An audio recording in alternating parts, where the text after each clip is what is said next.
Welcome to the IT Experience podcast. We're here to guide IT and global business services professionals in navigating experience management, focusing on how to optimize budgets and drive better business outcomes.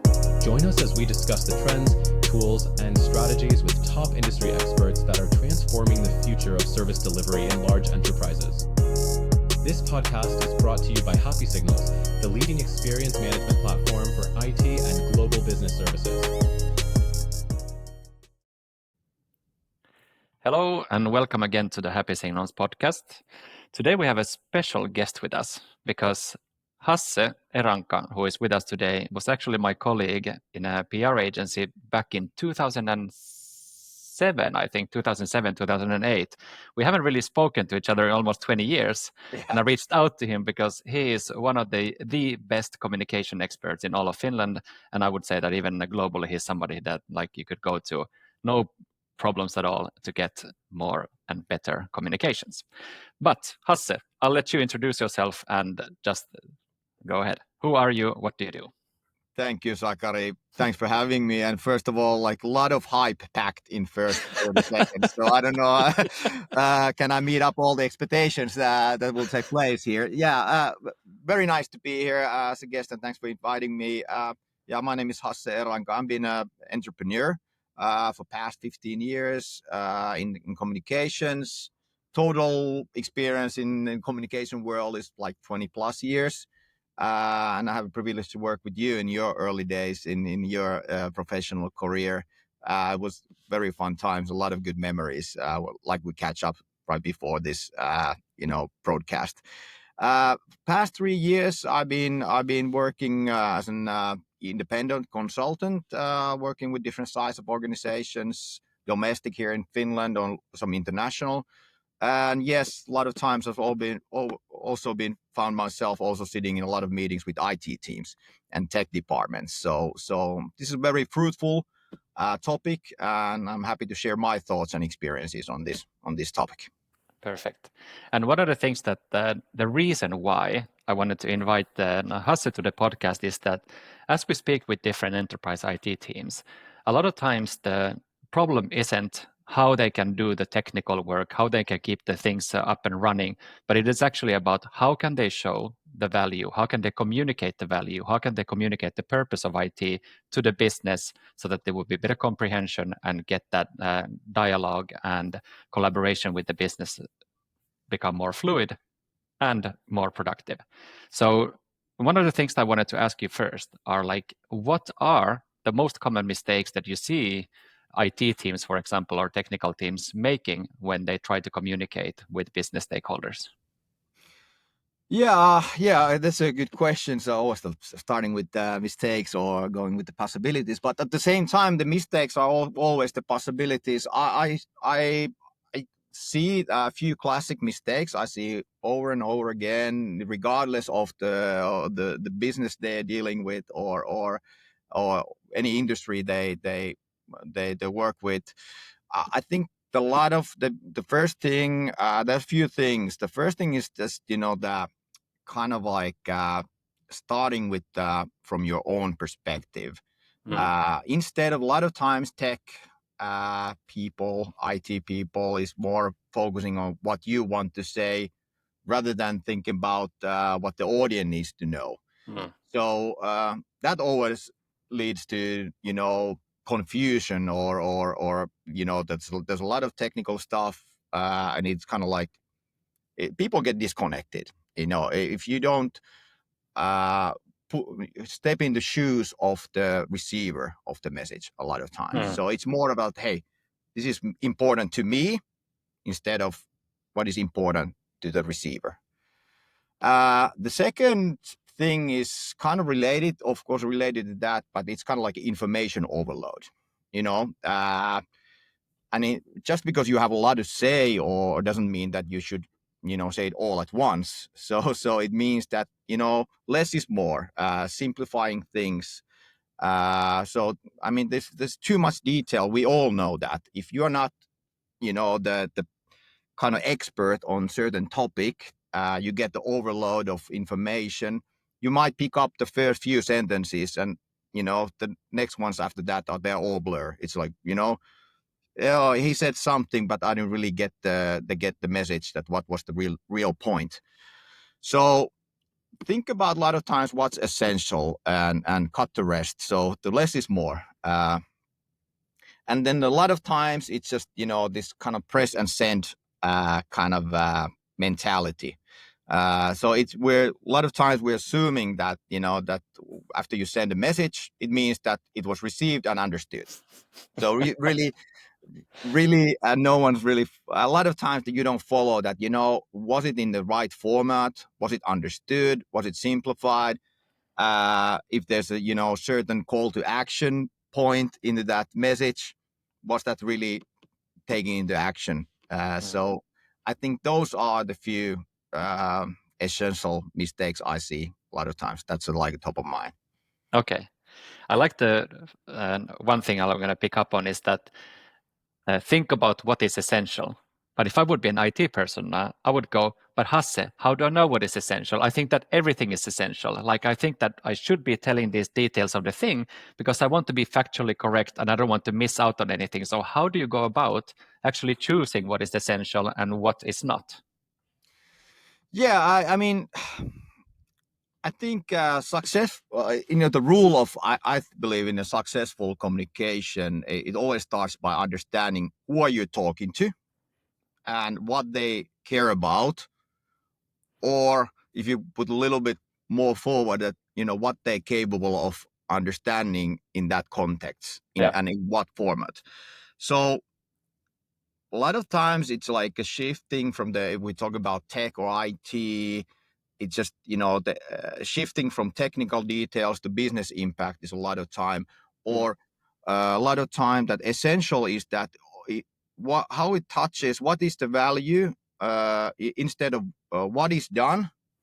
It's more like why something is done and how it affects you, Sakari, or if you're in a certain other department, or how does that affect your life or your work, and what value it creates to you. Let's say that, a lot of times essential is that, hey, we made this upgrade or update to our software. Nice, but what it means to the rest of the organization. If you say that, okay, we made this update, and now our onboarding time is like 50% faster and smoother. Okay, that's essential. That's like valuable. So I think it's easy to fall into the trap of just relying on technical facts, but it's important that you communicate in good communication. It's just you translate those facts into something meaningful, and you can pack up the value you create with the actions you do in IT. Yeah. It's kind of long answer, but it's essentials. I'm trying to be essential here, so but yeah, practicing what you preach. exactly. So, but it's a lot of time that this little mindset shift. Yeah. And I think that one thing that IT is good at is they are good at being systematic. So when you think about the way that you would structure a message, and when you start understanding what is essential, are there specific tools or methods that you use when you go about thinking about what's essential? Are there any techniques that would be easy to apply for somebody who says, "But I'm not a communications expert, and I don't have a communications team that can help me"? What would be Yeah, the tools and techniques that they could use to actually communicate better and use a process to get sort of a repeatable outcome of good comms? yeah. That's a good question, and a very important question. That's an essential question. I think that we just dealt with the mindset shift. Is kind of like audience first. It's not what I think is important. I need to know what is important for the reserver. But another key area or tool is a storytelling techniques. As a communication professionals, we often use narrative techniques to help ideas to stick and to get the message across. So it's kind of like framing a message with the beginning, middle, and end. And I think IT professionals can do the same. when explaining projects or changes or updates.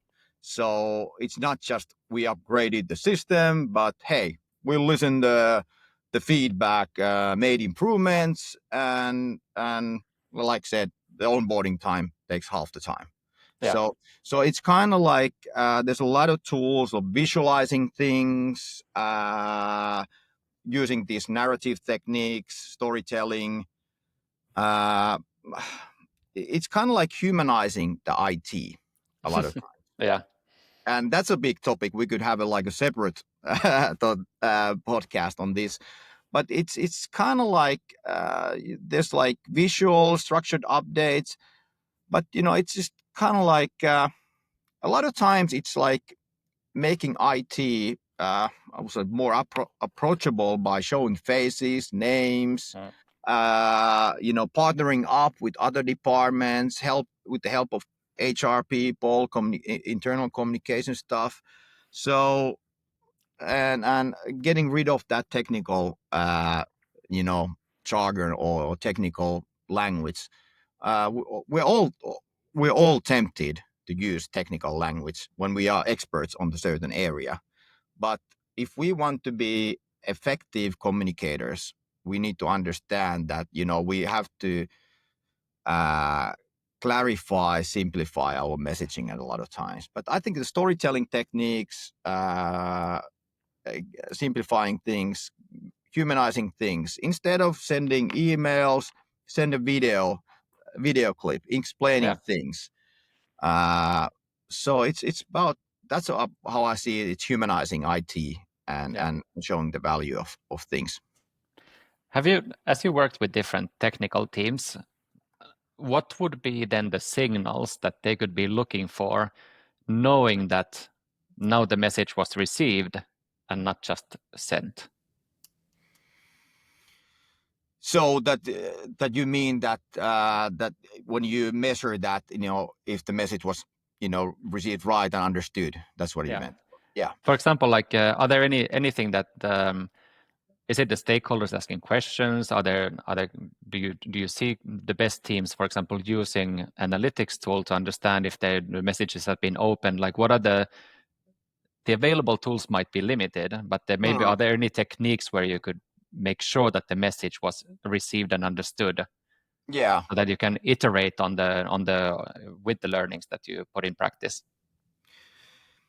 Yeah, I mean, there's a lot of that. That let's say that experience management, or if you wanna test that, how everything is received or seen or heard. So it's a lot about, like, let's say that the experience management in the organization, it's all about listening, improving. So but the real value comes from when you connect those efforts to outcomes. If you get the message that, hey, answer to this feedback format or whatever, that we value your input, but then you collect the data. But people feel like, okay, what happened to that data? Is there's any action to be taken or taken into consideration, and any changes made based on the feedback? If you don't show the results, and you just collect data and show numbers but no actions to be taken, so a lot of times it's the best way to show that that people have understood the message, is that that you also that get feedback and start more of a dialogue after the let's say sending questionnaires or any feedback. So it's always that possibilities to, let's say, the one good technique is that you send an, let's say, email questionnaire to 5,000 people in your organization. Out of those 5,000, you just randomly pick 50 people with phone calls or interviews. You just in-depth interviews. You just make little questionnaire to them that, hey, how was our messaging? Was it too technical? Was it too easy to understand? What kind of improvements in our messaging you need for the next one to to be more effective. So there's a lot of techniques that you also that show that you care, that you value that, hey, that's what we want to do. We want to achieve here in our IT. Yeah. We need your input, but we need your input in the way that that everybody's on the same page. Yeah. So there's a lot of ways to show that that you come out of your box own area. Just literally you come and approach people with different techniques, and Yeah. it's coming back to that humanizing this kind of IT and communication a lot of times. Yeah. So By would you say asking, that? you get a lot of Yeah. things, but without listening, Yeah. really, you really don't listen, then you don't get anything out of it. So would you say that? I mean, this to me sounds like basically you want to achieve some sort of word of mouth effect as well, that you get like those feedback from the people. Was this too technical? Was this a clear message? But do you think that this word of mouth effect could actually spread in the organization, that once you do that systematically, that those 50 that you contact actually could be impacting 500 people, getting the impression that, hey, we heard from my colleague over there that the IT called them and asked if the messaging was great. Like, can that happen in an internal context? Have you seen that ever? I've seen it. I've seen it in law, like one company. Unfortunately, I cannot say the name, but it's like I think they have like 700-800 employees in 3 countries. But there's one thing that that they, before that it was kind of like the IT communication from the IT was the traditional, that inconsistent, all about technical details, updates. It was always, like, I would say, too late and too little, and sometimes. But they really started to humanize the technique. So it was Yeah. kind of like we send an email, but we follow up with the Yeah. meetings or phone calls or whatever. So that created the feeling that IT really wants uh, to be kind of like understood Mm. by everybody in the Yeah. organization.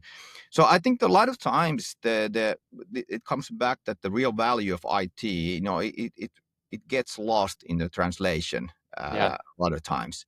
And I truly believe it's not a tech problem.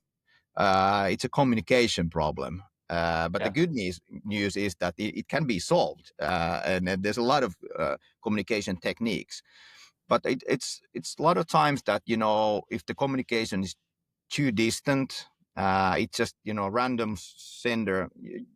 You like picture yourself. You get the message from the person in the organizations. You don't necessarily have nothing in common or nothing to do in your daily work, and you get the message, and it's very encrypted, very hard to understand topic, and you say, okay, maybe that's nothing to do with me. So, but if suddenly someone from the IT department calls you, hey, Sakari, did you get my message or our message about this update and what we want to achieve? Did you understand it? What it, Mm. what it was, what it means to you? Yeah. And it suddenly starts feeling that, okay, this is something that touches my work, and it Yeah. really, okay, those IT guys are really helping me out here, and they're trying to make my work easier. So and if you get that consistently as part that done part of as a part of your communication, suddenly you get the culture of communicating people, and also developing your communications. Yeah. So that comes back to this word of mouth. Yes, I mean, of course, you would share that with your colleagues, that, hey, I got a call from IT. They Yeah. wanted to make sure that I understood the last message, and they Yeah. actually asked my points, that how they can clarify the messaging for the next email Yeah. or update. Yeah. So it's a lot about caring also. So it sounds like by doing comms in the right way, you can actually even instill a sense of purpose in the IT people with these communications. And I'm gonna like take a little bit of a curveball question to you, Yeah, Hasse, now, yeah. and Go ahead. I love You curveballs, even I don't play baseball. Yeah. so if let's say that an IT person now is sitting and listening to this and thinking that like, yeah, but come on, like I love IT. The whole reason why I'm in IT is so that I don't have to speak to people.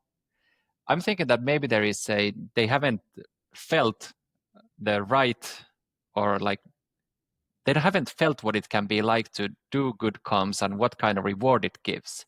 So this is Mm, a question to you.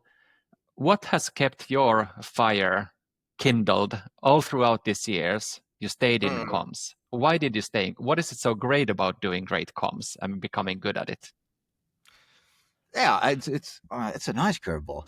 Uh, I think that comes something about. I would say a lot of times I talk about emotional intelligence in communication, Okay. and I think in as in many other areas as well, this emotional intelligence is very underrated in tech, but it's absolutely essential. And you can have the most technically, correct message with the right wording and all that, but if it feels cold, sometimes it could be even defensive or impatience or kind of like arrogant or whatever you feel like negative about it, people tune out. So I think a lot of times that if you can show that emotional intelligence in your messaging, I mean, if you love IT, Yeah. if you feel like you create great value to the organization, and if you can show that passion or emotional intelligence and say that, hey, this value what we create, we kind of simplify the wording in the right way to you, and we want to make everything better. If you can show that emotional intelligence or emotional side in your communication, uh, it becomes much more effective. You know, So so I'm gonna like, I think if you're passionate about it, do you see that experts think that the quality and value of their work is self-evident, that it shouldn't need communications to be seen? uh, yes and no, no, but but yeah, I mean, always you're passionate about Yeah. things. Still after 20 years, I can go over and over again.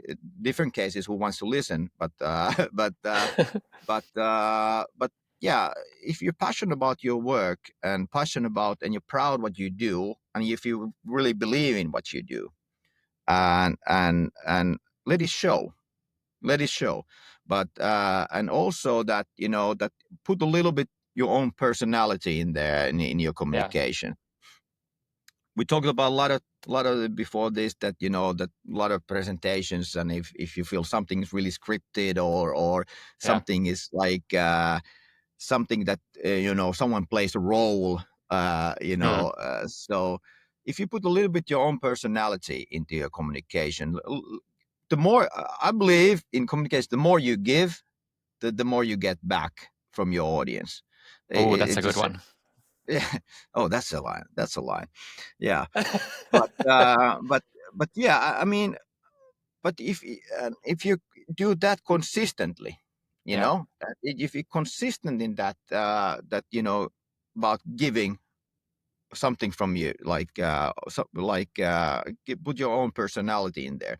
If your natural, let's say, presentation style is more video style, Yeah. start using video in your internal communication. If you hate writing emails, don't Yeah. do that. Yeah. If you get your message better across by using 3-minute videos, Yeah. and if you know that, let's say, first you have collected feedback where you say, ask first from your other departments that in the organization, that, hey, would you rather have 3-minute video explaining about our IT developments or updates that has something to do with your daily work, than instead of 300 miles long email. Yeah. So and then everybody says, oh, absolutely, have a 3-minute video, and that's a natural presentation style for you, it would be just foolish not to use that. So yeah, give a little bit and you get a lot of back. Excellent. And I'm already starting to there's so many things that we could list, and maybe I'll put them in the show notes as a list. So if we wrap this up and start to conclude, so if I look at the tips that I've taken away from it, is that think about, are you creating an information overload? Less is more. Second thing, what is essential? Think about that. And to understand what is essential, move from the what to the why. And in order to do that, you have to do a mindset shift and go into audience first. Think about the people that are receiving the message, not just about what you as an IT professional want to tell. And I like this one about putting a little bit of yourself, a little bit of personality into it, because I think that we, like in the pre-recording session, we talked about how important it is to feel like you can put yourself into it and become excellent at what you do. And this passion for IT, I think it actually could be contagious even for the business. Like the passion for even things like servers or like infrastructure, if you're passionate about it, usually people feel that passion, even if it comes across as text, video, or whatever the communication technique is. And then maybe the last one is then choose the format that you feel comfortable with so that you can communicate effectively. Is there anything that I missed that you feel that It is a great summary, and I think in just general, it's good to bear in mind that communication is it's a skill. Think about it as a skill and then a mindset. That you can practice that. You can practice that like in any other skill. But as said, it's not that how you do it. It's more that when you it's more important thing what's natural to you. You step into, as you said, you step in the shoes of the receiver, humanize the communication. You try out, play and try out different techniques, and that's how you kind of like test. And then when you find your own good way to communicate that receivers love, it's clear, you get the message across, you get the results, and then stick with that and be consistent. And it's like in any other skill, that if you, let's say that, well, not fail once, but if you don't get the results or feedback the exactly you want, keep doing it. Keep up the consistency there, and train your skills, and you will end up in a very happy place in that communication. Perfect. And we love happy places at Happy Signals. So thank you for joining us today, Hasse. And if somebody would want to reach out to you, maybe work together with you, what's the easiest way to find you? It's my LinkedIn at the moment. That's kind of like my sales channel, if you will. But LinkedIn under my name, Hasse Eranka, it can be found. I'm happy to get new connections and hear about your thoughts as well about this podcast. And I was so happy that I was invited here, and it was great seeing you, Sakari. It was great seeing you too. So thank you. We'll put the links in the show notes. And as we say at the end of each podcast, stay safe and stay happy. Thank you for coming, Hasse. Thank you. Bye-bye. If you liked this episode, please give us thumbs up, rating, or share it with your colleagues to help others learn about this topic as well. To learn more, go to HappySignals.com.